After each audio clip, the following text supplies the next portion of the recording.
Have you ever wondered what would have happened if Naruto was reborn with all of his memories? How would the story change? Could Naruto grow much stronger? Which people he'd lost in the original timeline would he end up saving this time? Would he manage to save all of them? Or would some tragedies still be inevitable? Let's get right into it. Well, as Naruto opens his eyes, he's shocked to see his late mom and dad. It doesn't take long for him to realize he's been reborn with every memory intact. Everything plays out the same at first. His parents still die, and just as they do, Kurama is sealed inside him. And why didn't Naruto stop this tragedy from happening? Well, because Naruto is still just a baby here. The moment the sealing finishes, Kurama instantly receives all of Naruto's memories, from his birth to them being best of friends. This shocks Kurama, as he wonders if it's a genjutsu or some side effect of the Death Reaper seal. But for the time being, he decides to stay quiet and lay low. As time passes, Naruto adapts to his tiny body. Unlike the original timeline, where the village hated him for being the Nine-Tails Jinchuriki and forced him into having a rough childhood, this time, Naruto is far more mature. He just smiles whenever he's insulted and never runs around causing trouble for attention. The first person to notice Naruto's unusual maturity is the third Hokage, Hiruzen. Hiruzen pays closer attention to Naruto, a 5-year-old who doesn't cry when villagers turn away, who trains quietly in the woods instead of painting the Hokage faces. I mean, this does look pretty suspicious, right? It unsettles Hiruzen, but it also gives him hope that Naruto might after all turn into a fine young man similar to his father. By age 5, Naruto makes the same promise to become Hokage, but this time with deeper resolve. He will save everyone he couldn't save in the original timeline. After a while, Naruto decides to eventually confront Kurama in his subconscious. He reveals Kurama's real name, explains that he was reborn with all his memories,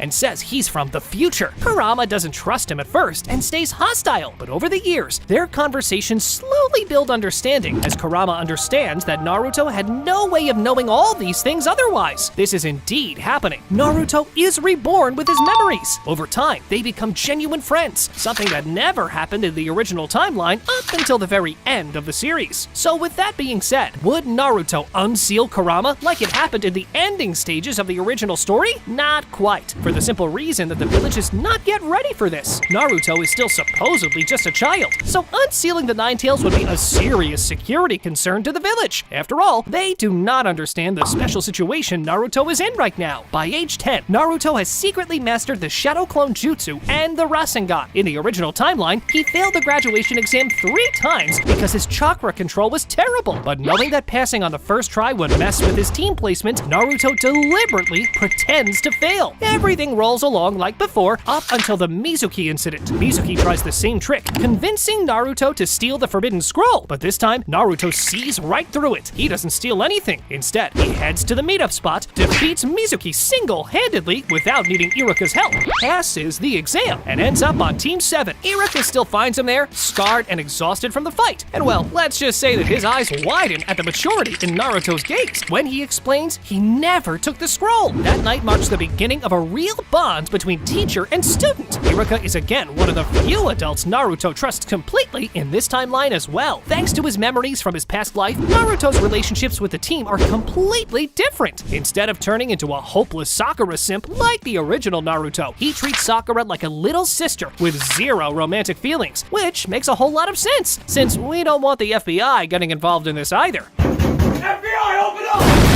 As for his girlfriend Sasuke, Naruto is much firmer, vowing to stop him from ever falling into darkness. Even though Sasuke resents him at first, just like before, he slowly starts warming up to Naruto. Naruto trains with Sasuke after missions, pushing him without the usual jealousy, offering quiet advice drawn from memories of Sasuke's future strength. Sasuke bristles at the familiarity, but he can't deny the results. His shuriken accuracy sharpens, his fire jutsu grows hotter, and meanwhile, Sakura finds herself relying on Naruto's steady presence more than Sasuke's brooding silence. Everything goes smoothly and mostly follows the original story until the Land of Waves arc. Things play out a bit different here. When Team 7 encounters Zabuza and Haku, Naruto defeats Haku without letting Sasuke get stabbed and awaken his Sharingan too early. After beating Haku, Naruto spares his life, then rushes to help Kakashi finish Zabuza faster. He still gives that speech about bonds and broken dreams, reaching Zabuza emotionally just like before. When Zabuza decides to sacrifice himself against Gato's men, Naruto Naruto steps in and makes sure neither Zabuza nor Haku dies. Both are taken alive to Konoha and imprisoned, giving them a real shot at redemption later. Years down the line, after proving themselves on supervised missions, Zabuza and Haku are quietly released into Konoha's service. Haku becomes a medical ninja under Tsunade's wing, and Zabuza ends up training Anbu's sword specialists. They never forget the boy who gave them a second chance. Fast forward to the Forest of Death arc. The moment Team 7 enters, Naruto senses Orochimaru's malicious chakra from miles away. He warns Sasuke and Sakura to stay close. When Orochimaru unleashes his killing intent, Naruto counters it with a pulse of Kurama's chakra, instantly freeing his teammates from the fear. He summons hundreds of shadow clones, taps into his one-tailed cloak for a massive speed and power boost, and starts trading blows with Orochimaru, completely overwhelming him before the snake summon can even fully appear. Everyone is stunned. Knowing Orochimaru's obsession with Sasuke and his plan to plant the curse mark, Naruto stations a few shadow clones to guard Sasuke. They intercept the neck extension and stop Orochimaru from biting him. Naruto casually mentions he knows Orochimaru is looking for a new body because his current one is failing. Shocked and outmatched, Orochimaru retreats, promising to come back for Sasuke later. Because Naruto handles Orochimaru here, Sasuke never gets the curse mark, and the 5-element seal Orochimaru placed on Naruto in the original timeline never happens. Everything plays out the same, but Naruto's insane display of power makes Sasuke jealous, officially kicking off their rivalry. Sasuke trains harder than ever, pushing his Sharingan to its limits, determined not to be left behind. From here on, things stay mostly the same until the Chunin exams. Thanks to Naruto's memories, the matches go very differently. Against Kiba, Naruto mops the floor with him. He knows Kiba's fighting style inside and out, and is way stronger. Before the Lee versus Gaara fight, Naruto pulls Lee aside and warns him about Gaara's sand armor and how fast it drains chakra. He tells Lee not to open the 5th gate right away and to focus on wearing Gaara down instead of going all out. Lee listens, stays mobile, and avoids wrecking his own body. When Gaara tries the final sand burial, Naruto, now much stronger and faster, bursts onto the field and pulls Lee to safety even quicker than Guy did in the original timeline. Gaara still wins, but Lee walks away with only bruises and no career-ending injuries. Guy weeps openly at the sight of his student walking away unharmed, hugging Naruto so hard the boy nearly suffocates. Lee declares Naruto his eternal rival in youth, and the two begin occasional joint training sessions that push both to new heights. The rest of the prelims go pretty much the same. As the finals approach, Naruto trains with Jiraiya just like before. Jiraiya immediately notices Naruto's incredible chakra control and starts teaching him the Rasengan. Naruto pretends to struggle, but masters it fast without even needing shadow clones for focus. During the month, Naruto also secretly works on wind release, laying the groundwork for Rasen Shuriken years early. Jiraiya senses the boy is holding back, but attributes it to natural genius. In the finals against Neji,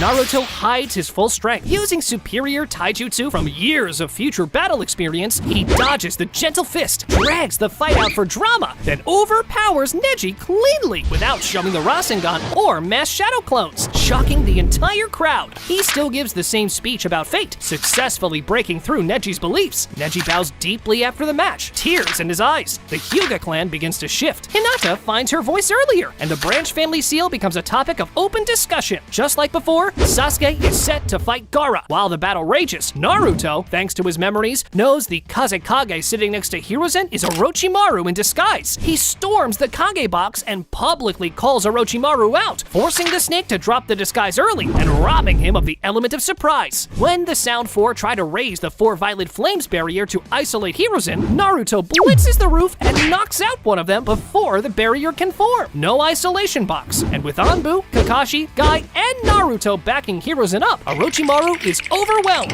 Naruto destroys the Edo Tensei coffins before Hashirama and Tobirama can fully revive. When Orochimaru tries to flee, Naruto catches and subdues him. Orochimaru is captured and locked away, but the battle isn't over. Gaara still goes on his rampage. As soon as Naruto finishes with Orochimaru, he rushes to help Sasuke and Sakura. He uses shadow clones to overwhelm Gaara's defenses, then hits the sand with Rasengan for even more damage, forcing Gaara to awaken Shukaku. Just like before, Naruto summons Gamabunta, defeats Gaara, and uses Talk no Jutsu to reach him and turn him him toward the light. Gaara's transformation begins that day on the arena roof. He returns to Suna changed, beginning reforms that prevent many of the tragedies that would have come. With Orochimaru securely imprisoned, Hiruzen doesn't die. Still, considering his age, he decides to retire and asks Jiraiya to take over as Hokage. Jiraiya refuses and goes on to search for Tsunade instead. The journey plays out similarly, but without a free Orochimaru, there's no attack from him and Kabuto. Jiraiya keeps training Naruto, boosting his abilities a whole lot. On the road, Naruto confides fragments of his burden to Jiraiya, not the full truth yet, but enough for the Toad Sage to grow deeply protective. While searching for Tsunade, Naruto knows Itachi will show up in the same town. He deliberately distracts Sasuke and keeps him away from the scene, preventing the moment where Itachi bullies Sasuke and hits him with Tsukuyomi. That means Sasuke doesn't fall deeper into revenge. Thanks to all this and Orochimaru being locked up, the Sasuke retrieval arc never happens. Or so you'd think. Actually, Orochimaru is still crucial to Kabuto's ultimate goal, so Kabuto sends the Sound Four and a bunch of extra ninja to break him out. This turns into an Orochimaru retrieval arc instead. The Sound Ninja managed to free Orochimaru, but they're no match for Konoha's Genin and Chunin teams. Most get killed or captured. Orochimaru himself does escape though.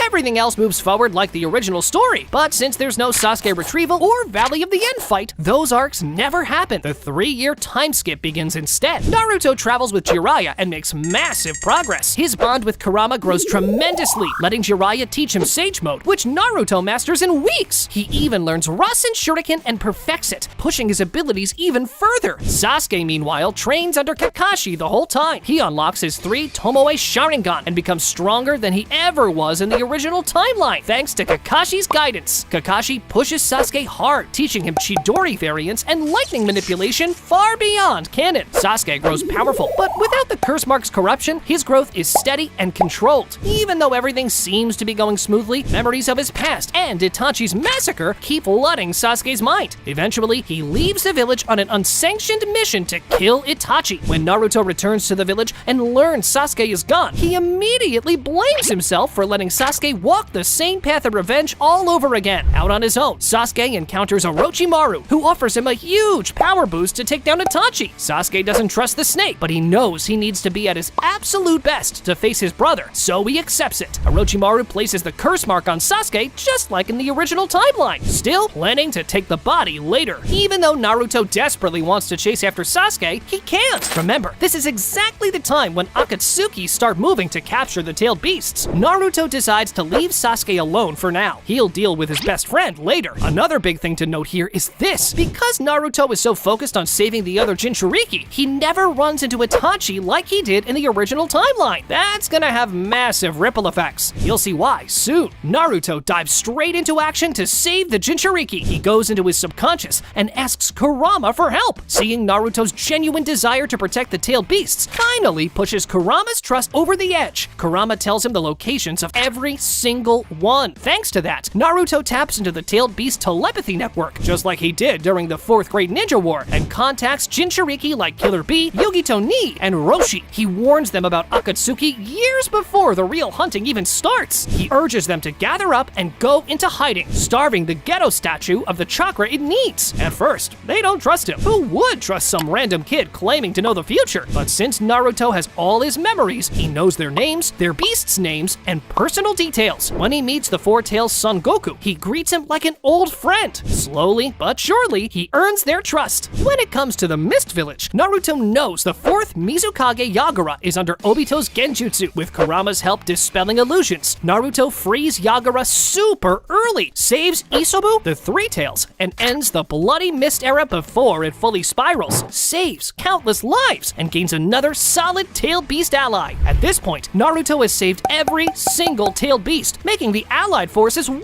more prepared against Akatsuki. You'd think that's an automatic win, right? Not quite. It's way more complicated. You see, to the Raikage or the Tsuchikage, the tailed beasts are military property, basically walking nukes. If Naruto rescues them and hides them somewhere safe, the other villages aren't gonna send thank you cards. They'll think Konoha is stealing the world's weapons to build an empire. Meanwhile, at Akatsuki HQ, Pain and Obito notice all the Jinchuriki vanishing off the grid. They immediately start suspecting there's a spy in their ranks, putting Itachi in an incredibly tough spot. Because Naruto warns everyone so early, arcs like the Kagekaze rescue never happen in this timeline, meaning characters like Asuma don't die. Asuma spends the years smoking less, training Mirai early, living a fuller life with Kurenai and their unborn child. Everything else rolls forward with Sasuke. He successfully kills Orochimaru, absorbs him for the power boost, then heads out to find and kill Itachi. But just as Sasuke is about to walk away from the scene, Naruto shows up. Naruto begs him to drop the revenge quest and come home to the village. Sasuke refuses. Right in the middle of their talk, Obito swoops in and Kamui's Sasuke out of there. By now, Akatsuki is completely frustrated. They finally figure Naruto is the mastermind behind the tailed beasts disappearing, which brings us to the Pain invasion.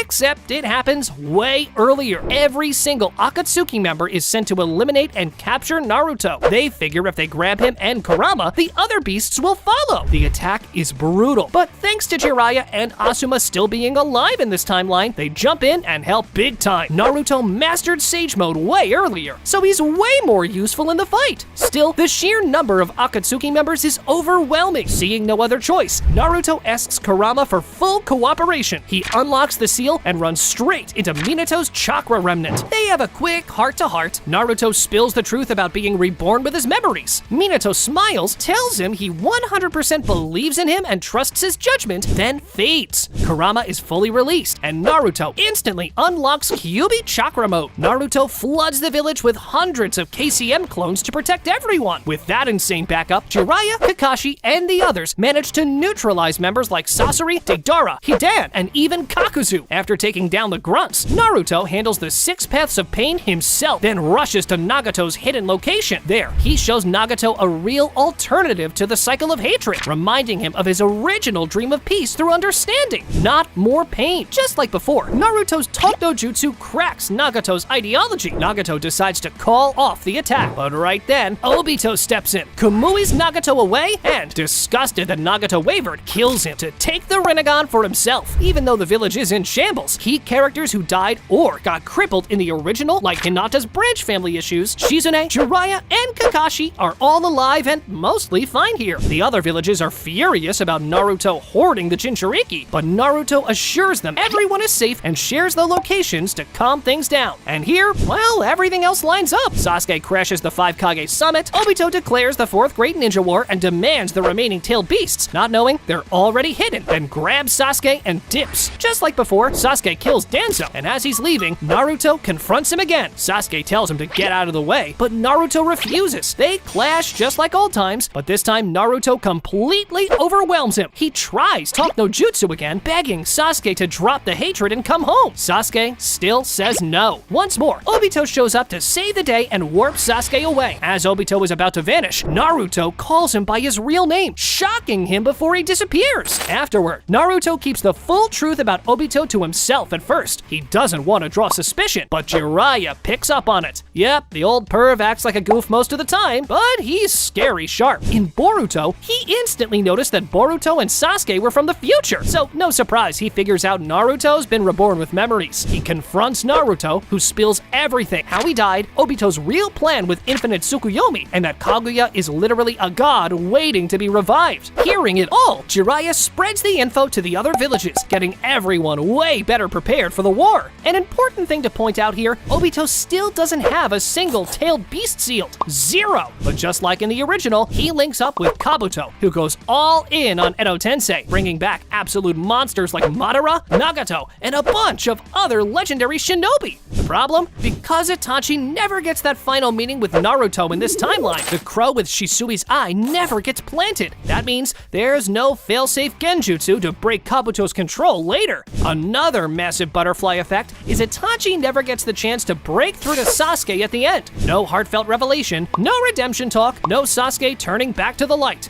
And since Sasuke never gets redeemed, this means he wouldn't revive Orochimaru to reincarnate the 4 Hokages, Minato, Tobirama, Hashirama, and Hiruzen. So the enemy lineup is terrible. terrifying. Obito pulling strings, real Madara in the flesh, Sasuke fully committed to the dark side with his new Rinnegan, and an army of immortal Edo Uchiha legends, plus other revived powerhouses. Without any tailed beasts to revive the Ten Tails, you'd think the good guys have this in the bag. But those Edo reincarnated are a nightmare. They just keep coming back, no matter how many times you blow them apart. Still, the allied shinobi forces have something the enemy doesn't. Every single free Jinchuriki fighting alongside Naruto. Killer Bee dropping rhyme bombs with Yuki, Yugito syncing perfectly with Matatabi, Old Man Orochi going lava mode with Son Goku. It's a full tailed beast alliance years ahead of schedule. They turn the tide hard, coordinating massive assaults that even immortal Edo can't fully counter when hit with that kind of raw power. As the war reaches its peak, Naruto, running on pure Sage mode, KCM, and every trick he's mastered, finally encounters Hagoromo, the Sage of Six Paths himself. Naruto lays it all out. The rebirth, the memories, his unbreakable vow to pull Sasuke back from total darkness no matter what. Hagoromo sees something in him resolve that outshines everything else and hands over the full Yang Seal. No split this time. Naruto alone gets the complete power boost, turning him into something beyond even what he was in the original war. While the main force holds the line, Naruto sends a shadow clone to hunt down Kabuto's hiding spot. The clone eventually finds Kabuto, beats him into submission, and forces him to release the Edo Tensei. One hand sign later, the immortal army crumbles to dust. The battlefield goes quiet for a split second as everyone realizes the biggest threat just vanished. With Edo Tensei gone, Obito's plan falls apart. Cornered and desperate, he still tries to push the infinite Tsukuyomi, but Naruto gets through to him one last time. Talk no jutsu at its finest, reminding him of Rin, of who he used to be, of the boy who just wanted to protect his friends. Obito breaks, he surrenders, gets captured alive, and is brought back to Konoha to actually pay for his crimes instead of dying in battle. As for the final Naruto versus Sasuke battle, it still happens, but thanks to Naruto being leagues stronger, he absolutely destroys Sasuke, finally saving his friend from the darkness. No arm losses for either of them this time. Because the war ends before the infinite Tsukuyomi can fire, Kaguya never revives. No divine intervention needed, no final seal with Sasuke. The world is saved earlier, cleaner, and with far less losses. In the piece that follows, the list of people Naruto actually saved is huge. Hiruzen lives out his retirement, Jiraiya keeps writing his books and training the next generation, Asumo watches his kid grow up, Neji never has to make that sacrifice, Might Guy keeps his gates without permanent damage, Zabuza and Haku eventually earn parole and become unlikely allies, Gaara's father survives the shifted politics, the entire bloody Mist era is averted with countless lives spared. Even Conan lives, choosing a quiet life rebuilding Amegakure. Years later, Sasuke does return, changed, quieter, and atoning in his own way. Naruto becomes Hokage far younger than anyone expected, the youngest in history, with Kurama as his true partner, and the entire ninja world finally moving toward real peace. The villages sign lasting treaties. The Jinchuriki are no longer weapons, and they're respected guardians instead. Technology and chakra research advance together. And from here, everything settles down pretty much like the original story. Except Naruto becomes Hokage way earlier, claiming the title as the youngest ever. Thanks for watching this video. Make sure you like and subscribe, and click on this video next for more great anime content. Go on, check it out!